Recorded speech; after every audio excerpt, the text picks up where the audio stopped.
Trial റൂമിൽ നിന്നും ഇറങ്ങി ആനന്ദ് സെയിൽസ്മാൻ്റെ അടുത്തേക്ക് ചെന്നു. ഒന്നും ഫിറ്റാവുന്നില്ലല്ലോ ബ്രോ, എല്ലാം എനിക്ക് അൺസൈസാ. സെയിൽസ്മാൻ മുഷിപ്പോടെ ട്രയൽ നോക്കിയ 8ാമത്തെ പാൻസും മടക്കി വെക്കാൻ തുടങ്ങി. വരും സാർ, ചില കമ്പനികളുടെ സൈസ് സാറിന് പറ്റാത്തതുകൊണ്ടാണ്. നമുക്ക് അടുത്ത സ്റ്റോക്ക് വരുമ്പോൾ നോക്കാം. ആനന്ദ് ഒന്നും പറയാതെ വെറുതെ തലയാട്ടി ശീതീകരിച്ച ആ വലിയ തുണിക്കടയിൽ നിന്നും പുറത്തെ ചെറിയ വെയിലിലേക്ക് ഇറങ്ങി. ആനന്ദ് ബുള്ളറ്റിൻ്റെ സ്പീഡൊന്ന് കുറച്ചു. സ്കൂൾ കുട്ടികൾ സീബ്ര ലൈനിൽ ക്രോസ് ചെയ്യുകയാണ്. ബുള്ളറ്റിൻ്റെ വലത്തെ കണ്ണാടിയിൽ പുറകിൽ അതിവേഗം വരുന്ന ബസ് അയാൾ കണ്ടു. ഉറപ്പായിട്ടും അത് സീബ്ര ലൈനിന് മുൻപായി ബ്രേക്ക് കിട്ടാൻ പ്രയാസമായിരിക്കും. ആനന്ദ് കൂടുതലൊന്നും ആലോചിച്ചില്ല.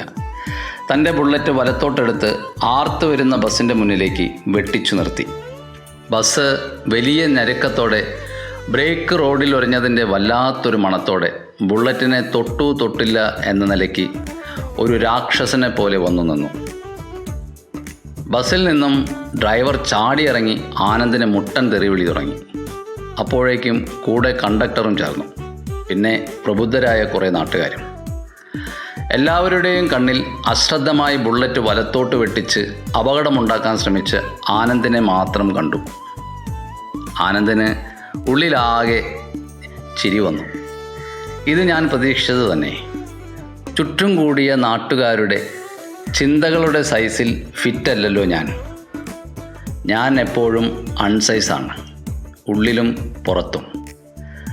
അയാൾ ഒന്നും ആരോടും പറയാതെ ഹെൽമറ്റ് തലയിൽ വെച്ച് ബുള്ളറ്റ് ഓടിച്ചുപോയി. വീതികളും ജീവിതങ്ങളും ഫിറ്റ് സൈസ് ഉള്ളവരുടേത് മാത്രമായി.